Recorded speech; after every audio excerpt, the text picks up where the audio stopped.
bibliothécaire. Si vous voulez un peu de surnaturel, vous êtes sur la bonne vidéo.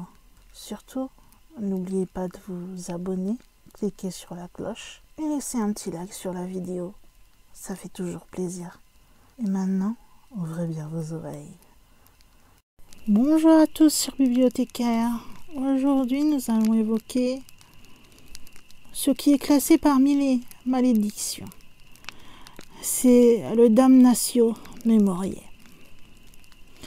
Alors, le damnatio memoriae, ça veut dire damnation de la mémoire. À l'origine, c'est un ensemble de condamnations post-mortem à l'oubli qui est utilisé dans la Rome antique. Donc, par extension, ce mot est utilisé pour toute condamnation post-mortem. Son exact contraire, c'est la consécration, donc en latin consecratio, ou apothéose jusqu'à la divination. Cette expression a été créée en 1689 par Schreiter Kerlarst. À l'époque, la Rome antique parlait de abolitio nominis, suppression du nom. La damnatio memoriae, elle est votée par le Sénat romain à l'encontre d'un personnage politique. Elle consiste essentiellement à effacer la personne concernée des archives historiques.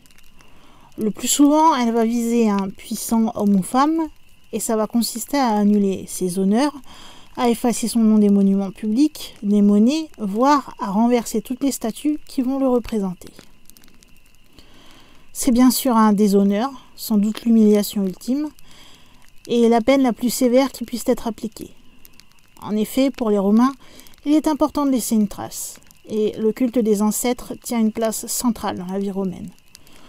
En témoignent notamment les nombreuses épitaphes, demandant aux simples passants de se recueillir ou d'avoir une pensée pour le défunt. Les exhortes de cette nature sont fréquentes sur les épitaphes. Marcus Cecilius repose en ce tombeau. Passant, je te sais gré d'avoir fait halte auprès de mon séjour. Ou encore, fais halte, c'est le vœu muet de cette pierre. Elle porte passant le message du nombre. Un trépassé qui n'est pas honoré et ne reçoit pas de sépulture décente ne trouvera pas le repos. Ainsi, l'expression est parfois utilisée, même lorsque la condamnation n'a pas été officiellement actée par le Sénat. C'est le cas par exemple de Séjan, qui était un préfet du prétoire, qui avait conspiré au cours du règne de Tibère en 31. Ses statues ont alors été détruites, son nom effacé de tous les documents et la monnaie frappée pour commémorer son consulat, purement et simplement pilonnée. Selon Jean-Marie Paillet et Robert Sablerol, il semble acquis que seuls les coupables convaincus de crimes contre l'État, Perduel ou plus tard Causa Majestatis, pouvaient encourir une peine aussi sévère, même si avec le temps, d'autres types d'accusations purent valoir aux coupables le même genre de peine. Pourtant, cette notion héritée du droit romain n'apparaît qu'en 1689, dans une étude juridique d'une 40aine de pages qui a été rédigée en latin par un érudit allemand du nom de Johann Heinrich Gerlach, De Damnatione Memoriae. L'expression a été forgée à l'époque moderne et est utilisée par les universitaires pour désigner des usages romains plus larges. L'universitaire Robin Face Walsh révèle ainsi: de la destruction, la décapitation ou la resculpture des statues à la suppression au burin des noms sur les inscriptions ou sur les pièces de monnaie, en passant par l'organisation de feux de joie publics pour détruire des documents et des portraits, le peuple romain semble raffoler, selon de nombreux témoignages, d'exercer la punition ultime pour les dirigeants ayant failli, la suppression. Si l'existence de ces hommes nous est quand même connue, c'est grâce à des documents qui ont été préservés malgré tout, parce que ceux-ci étaient conservés dans des provinces éloignées où l'ordre de les oublier n'était pas encore parvenu. Alors voici une liste de ceux qui ont été frappés de damnatio memoriae. J'en reviendrai sur 2-3 un peu plus tard dans la vidéo. Il y a Marc-Antoine, Caius Cornelius Gallus, qui est le premier préfet d'Égypte, Livia, Messaline, l'empereur Néron, Domitien, Commode. Lui a eu la chance, entre guillemets, d'être partiellement réhabilité par Septime Sévère. En effet, après sa mort, Suétone va rapporter dans son Histoire Auguste les propos du général Marius Maximus. Ces statues où qu'elles se trouvent, il faut les abattre. Son nom, il faut l'effacer de tous les monuments privés et publics. Nous continuons la petite liste. Claudius Albinus, qui était un usurpateur romain. Geta, je reviendrai plus tard sur ce cas précis. Macrin, Héliogabale, Sévère Alexandre, mais seulement sous le règne de Maximin Ier le Thrace, Maximin le Thrace, Gordien III, seulement sous le règne de Philippe l'Arabe, Probus, Carin, Sévère, qui a été partiellement réhabilité par Galère, Maximien Hercule, lui aussi partiellement réhabilité mais par Constantin Ier, Maxence, Maximin II d'Aïa, Licinius, Constantin II, sous le règne de son frère Constant, et Magnance, qui était un usurpateur romain. Un damnatio memoriae, comme vous l'avez compris avec quelques petits exemples, peut être révoqué par la suite. Ainsi, le consul Virius Nicomachus Flavianus est frappé d'une telle mesure en 394 pour avoir soutenu l'usurpateur Eugène. En 431, son fils Flavius Nicomachus obtient un prescrit impérial qui va révoquer la damnatio. Caligula n'a pas subi la damnatio memoriae. Claude s'y est opposé. Un exemple en particulier est la damnatio memoriae de l'empereur Geta. Elle est survenue après son assassinat par son frère Caracalla, telle qu'on peut la mesurer par le témoignage de Dione Cassius et les découvertes des archéologues, des épigraphistes et des papyrologues. A été l'une des plus systématiques de toute l'histoire romaine. Non seulement Caracalla a fait détruire dans tout l'Empire les représentations figurées et le nom de son frère sur les monuments publics, comme c'était à l'habitude, mais il fit aussi fondre les monnaies à son effigie et rechercher dans les archives les documents, même les plus anciens, qui portaient le nom de son frère pour les faire disparaître, sans les effaçant, les raturant, tous les moyens qu'il pouvait utiliser. Même les documents privés étaient concernés et les biens de ceux dont le testament mentionnait le nom de Geta étaient confisqués. Les poètes évitèrent de donner le nom de Geta aux personnages de leur comédie, comme c'était courant depuis les Adelphes et le Phormion de Terence. Le cognomen Geta de Lucius Geta, préfet d'Égypte en 54, fut même martelé sur une inscription. Comment se manifestait concrètement le damnatio memoriae? On a eu deux autres exemples, celui de Pison et celui de l'empereur Domitien. Pison était gouverneur de la province de Syrie en 18. Il était en conflit avec Germanicus, l'héritier pressenti de Tibère. Il l'aurait alors empoisonné avant de se suicider pour échapper à son procès. Nous connaissons les mesures prises après sa mort grâce au Senatus Consultum de Cneius Pisone Patré, qui date du 10 décembre 20. Cela consistait donc à une interdiction pour sa famille de porter le deuil, une interdiction de faire figurer son masque funéraire lors des funérailles de membres de sa famille, une destruction de tous les portraits et statues à son effigie, ainsi qu'un effacement de son nom sur une statue de Germanicus, une confiscation de ses terres, hormis une petite partie qui a été redistribuée à ses enfants par la clémence de l'empereur, la destruction d'un bâtiment public qu'il avait fait construire sur la Porta Frontinalis. En ce qui concerne Domitien, Lactance décrit l'ensemble des décisions prises par le Sénat à l'encontre de sa mémoire. Il dit ceci. « Mais leur vengeance ne finit point à sa mort. Elle s'étendit jusqu'à sa mémoire que l'on tâcha d'anéantir. Car, quoiqu'il eût fait construire plusieurs édifices merveilleux, qu'il eût rétabli le Capitole et beaucoup d'autres monuments de la magnificence romaine, le Sénat jura la perte de son nom, fit briser ses statues, effacer toutes ses inscriptions, et par de sévères décrets couvrit sa mémoire d'une ignominie éternelle. » C'est Lactance qui décrit cela dans « De la mort des persécuteurs de l'Église ». Ces deux cas illustrent parfaitement le but visé par le damnatio memoriae. C'est supprimer toute trace de l'existence du condamné, qui non seulement n'existe plus, mais n'a même jamais existé dans la vie publique, et donc de rayer définitivement de la mémoire de tout le monde et surtout de ses contemporains, et aussi de ceux qui viendront après eux, cette personne. De la même manière, la damnatio memoriae peut parfois être révoquée, le plus souvent à des fins politiques.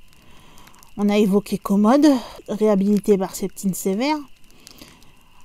Ce cas laisse perplexe tant il a connu de rebondissements. Il a été frappé de la condamnation à mort, ce qui n'est guère étonnant vu ses rapports exécrables avec le Sénat. Sa mémoire est rétablie des années donc après par Septime Sévère, mais ce dernier a eu une bonne raison de faire cela, puisqu'il cherchait à s'attirer la sympathie du peuple, auprès duquel Commode était très populaire. Il va alors lever la damnatio memoriae et même faire diviniser Commode. Mais la sanction sera renouvelée sous Caracalla ou sous Macrin, avant qu'Héliogabale ne réhabilite à nouveau le pauvre Commode. Il y a, comme qui dirait, de quoi y perdre son latin. Plus simple, c'est le cas du consul Virius Nicomachus Flavianus, condamné à l'oubli en 194 parce qu'il avait soutenu un usurpateur et réhabilité en 431 suite à l'intervention de son fils, qui obtient un décret impérial rétablissant son père. Par extension, le terme a été forgé à l'époque moderne sur la base de memoria damnata, qui désigne donc la condamnation post-mortem pour haute trahison. Par extension donc à des contextes non romains, on va utiliser l'expression pour désigner des mesures comparables. La damnatio memoriae peut donc aussi qualifier l'amnésie collective mémorielle concernant des crimes soit éloignés dans le passé, Antiquité et Moyen-Âge, soit niés, minimisés ou relativisés par des pouvoirs politiques et par des négationnistes actuels, comme le génocide arménien et le génocide grec pontique en Turquie, la terreur rouge, l'Holodomor, les déportations au goulag en Russie et au laogai en Chine, les boat people, crimes colonialistes en Europe occidentale, etc., etc. Ou encore une suppression des documents officiels des opposants à Staline après leur élimination. Cela a aussi été le cas de la Shoah, jusque dans les années 1960. Mais la damnatio memoriae n'était pas seulement utilisée par Rome, puisqu'on utilisait aussi la damnatio memoriae en Égypte antique. Et là, je connais un peu plus, puisque je suis une passionnée de l'Égypte, des pharaons, pour préciser. Dans la civilisation égyptienne, on représentait souvent d'ailleurs les pharaons, que ce soit dans des statues, des dessins en relief, par leur nom écrit. Généralement, vous saviez à quelle époque et à quel pharaon vous aviez affaire à ce moment-là, puisqu'il était un peu partout. Et comme je disais, que ce soit par une simple image ou une écriture hiéroglyphique figurative. Et donc, le pouvoir politique et principalement pharaonique va utiliser tout cela pour permettre d'effacer certaines personnes et pharaons de l'histoire, notamment en faisant des regravures de certaines scènes ou de légendes, en démolissant ou détruisant des représentations, en raison par exemple de querelles politiques ou religieuses, afin d'interdire à une personne ou une force mystique la possibilité d'avoir existé ou d'être néfaste. Cependant, lorsqu'un successeur va remplacer le nom de son prédécesseur par le sien, cela ne va pas relever de la damnation mémorielle, mais de la volonté de s'approprier les signes du pouvoir. Celui qui était très fort à ce jeu, c'était le pharaon Ramsès II. Il était particulièrement actif dans ce travail d'effacement de la mémoire, puisqu'il a rayé plusieurs de ses prédécesseurs qu'il n'aimait pas. Il a ainsi éliminé toutes les cartouches faisant référence au pharaon entre Amenhotep III et Horemheb.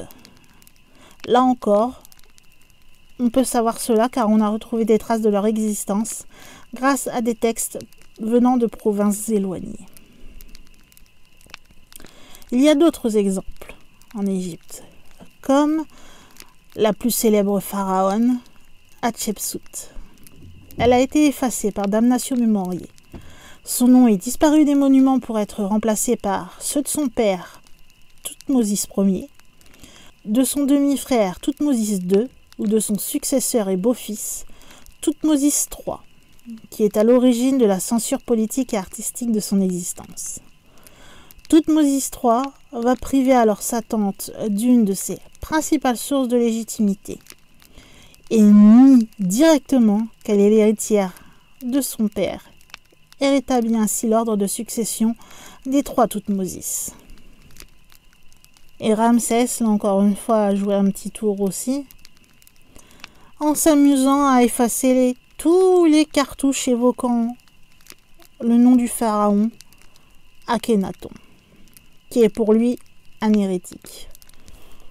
Pour faire simple, et là je vais vous dire de ce que je connais, à la base, les Égyptiens et le pharaon vénéraient le dieu Amon ou Amon.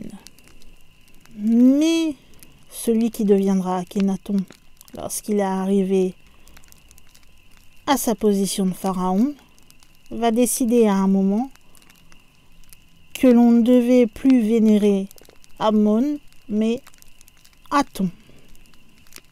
Ce qui deviendra donc son nom se changera donc en Akhenaton.